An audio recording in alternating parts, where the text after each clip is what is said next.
So now that you've heard some of these concepts and I've kind of brought you through, you're not new to therapy, you've done therapy before, or some kind of work on yourself, and you're really committing to do some big changes in this relationship and grow your relationship to the next chapter and evolve as a person, evolve as a couple.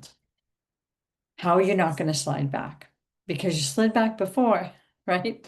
So how can you make that promise to yourself that you're not going to slide back?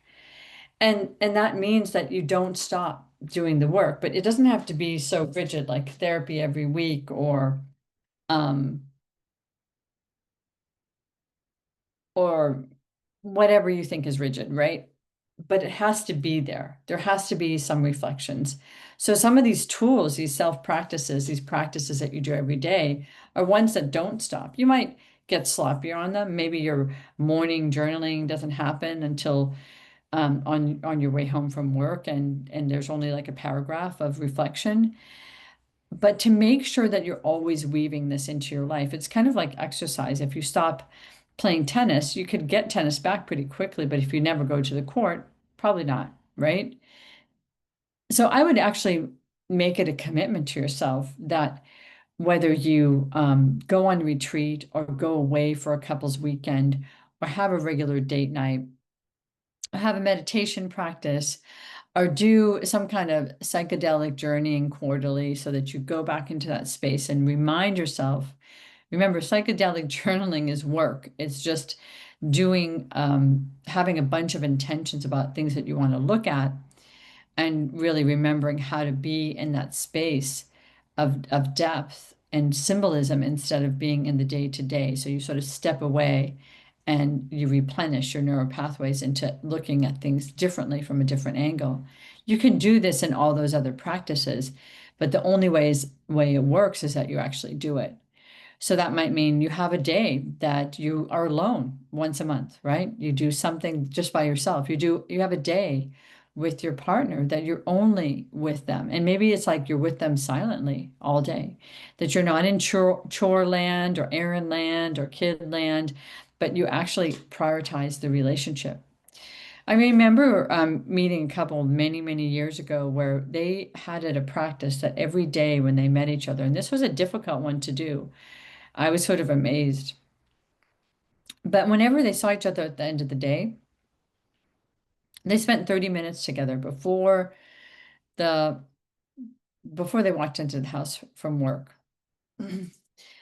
If one person was home, they stepped out and they walked with that person for 30 minutes. They spent time and they didn't like do the hashing the day thing. They did the holding hand, they did that connecting. They just did the silent walking. They came back to that connection of safety with each other. And then they approached maybe their kids and their family. Then they went into whatever the evening was, but they had that reconnect, and it was very, very symbolic. And they both did that because they grew up in families where they felt like the parents didn't really show them a model of relationship connection or communication, and they were really afraid that they would have this sort of parallel life with their partner, and they really didn't want that. When they got married, they wanted to have a consistent connection with each other, and that's what they promised each other, even though it was hard to do. So sometimes I notice when I work with people too, is that they just don't have time to do the work or to meet regularly or to come back when they're feeling like they're really struggling. And that's when I would say you just got to make that commitment. I have some people that I see them the same time every year. And they always say, see you the same time next year. And what that is about is because maybe it's an anniversary, maybe there's a certain celebration that's very triggering, maybe this extended family that's around during that time that's very stressful, and they know they're going to have a hard time. So they preemptively come in and say, yeah, we're just trying to make sure we don't. I know people do that sometimes when they visit their kids. They like really like have a family therapy session because they want the visit to go well and they don't want there to be any like miscommunications and have to recover from something. So I want you to be a little bit more meditative about how you're going to take care of your relationship, how you're going to take care of your life, and to keep the work going. It can be in any way, shape, or form. I love people that have their stack of self-help books next to their bed and they're like, we're going to read a chapter of one of these every week or a part of it every night. We're going to have nights that we don't allow ourselves to have the phone in the bedroom. We're going to have times that we just like listen to soft music and just talk to each other or just lay next to each other.